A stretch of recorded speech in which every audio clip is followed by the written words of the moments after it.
كان أبو جعفر المنصور الخليفة العباسي يحرص على أموال الدولة، فاشترط شرطا على رابطة الأدباء أنه لا يعطي مالا للشعر إلا لقول الشاعر، أما إذا كان من منقوله محفوظ من قبل لا يعطي عليه شيء.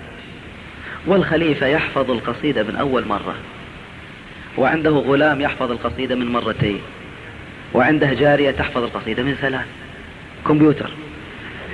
فيأتي الشاعر المسكين وقد نظم قصيدة طويلة طول الليل: السلام عليك يا أمير المؤمنين. وعليكم السلام. أنا شاعر فحل.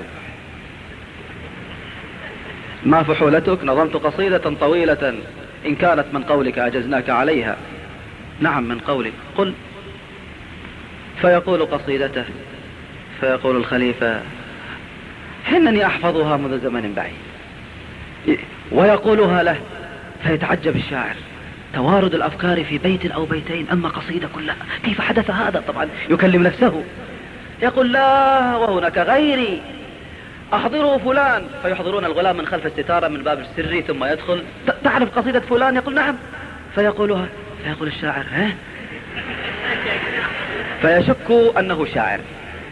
يقول: لا، وهناك أحضروا فلانة. فتأتي فلانة: تحفظين؟ نعم. فإذا قالتها قال الشاعر: لا، أنا لست بشاعر. ويذهب، وهناك في مكانهم يجتمعون، وفي أعماق الحزن يتشاكون ويتلاومون. فجاءهم الأصمعي: ما لكم يا قوم؟ أما ترى ما نحن فيه؟ ألا ترى ما بلغنا؟ نكتب القصيدة طول الليل من بنيات أفكارنا، ثم نكتشف أن 3 يحفظونها قبلنا. قال: أو حدث هذا؟ قالوا: نعم. قال: أين؟ قالوا: عند أمير المؤمنين. قال: إن في الأمر مكر وحيلة، دعوا الأمر لي. فقام ونظم قصيدة ملونة الموضوعات، التقط فيها بعض الكلمات، ثم تنكر حتى لا يعرف، لبس لبس الأعراب، عقص رأسه جدائل وأوقفها كالقرون، ثم ربطها بعصابة ولبس جلد شاة وجر ناقته خلفه ودخل المجلس حافيا: السلام عليك يا أمير المؤمنين. وعليكم السلام. أنا شاعر من أعراب الموصل. قال: تعرف الشروط؟ قال: نعم، إن كانت من قولي أعطيتني وزن الذي كتبته عليها ذهبا، وإن كانت من منقولي لا تجيزني عليها شيئا. قال: صدق، قل. واسترخى الخليفة. قال: صوت صفير البلبل هيج قلب الثمل، الماء والزهر مع زهر لحظ المقل.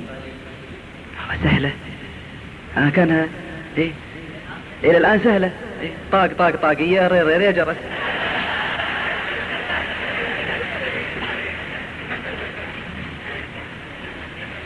وأنت يا سيد لي وسيدي وموللي، فكم فكم تيمني غزيل عقيقلي، قطفته من وجنة من لثم ورد الخجل. فقال: لا لا لا لا لا، وقد غدا مهرول.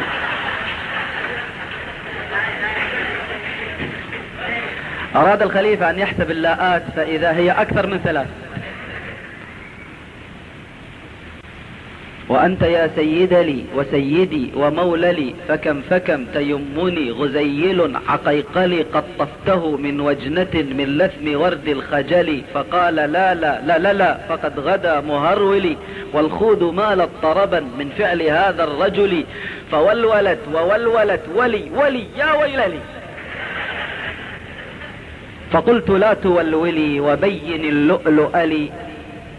قالت له حين كذا: انهض وجد بالنقل، وفتية سقونني قهوة كالعسل لي، شممتها بأنفي أزكى من القرنفل، في وسط بستان حلي بالزهر والسرور لي، والعود دندن دن لي، والطبل طبطب طبلي، طبطب طب طبطب طب طبطب طب طبطب لي، والسقف سقسق لي، والرقص قد طاب إلي. فالخليفة تم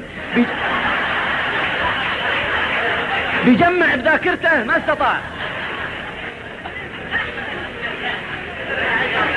والسقف سقسق لي شوى شوى وشاهش على ورق صفرجلي وغرد القمر يصيح ملل في مللي ولو تراني راكبا على حمار أهزلي يمشي على ثلاثة كمشية العرنجلي والناس ترجم جملي في السوق بالقلقللي والكل كعكع كعكع خلفي ومن حويللي.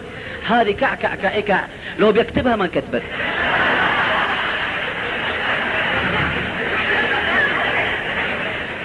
يعني تحتاج واحد يهجيك حرف حرف تطلع غلط إلا كان تعملها توقيع. والكل كعكع كعكع خلفي ومن حويللي لكن مشيت هاربا من خشية العقنقل إلى لقاء ملك معظم مبجل يأمر لي بخلعة حمراء كالدمدمل أجر فيها ماشيا مبغضدا للذيل. أنا الأديب الألمعي من حي أرض الموصل نظمت قطعا زخرفت يعجز عنها الأدبل أقول في مطلعها صوت صفير البلبل. عصر الخليفة ذاكرته ما طلع لا طنطن لي وطنطن. قال يا غلام احضر الغلام. وإذا الغلام الجارية يا جارية قالت لا والله ما سمعت بها قط يا أمير المؤمنين. عند ذلك قال يا أعرابي أحضر ما كتبته عليها نزنه ونعطيك وزنه ذهبا. قال ورثت عمود رخام من أبي نقشت عليه القصيدة نقشا وهو على ظهر الناقة لا يحمله إلا 4 من الجنود.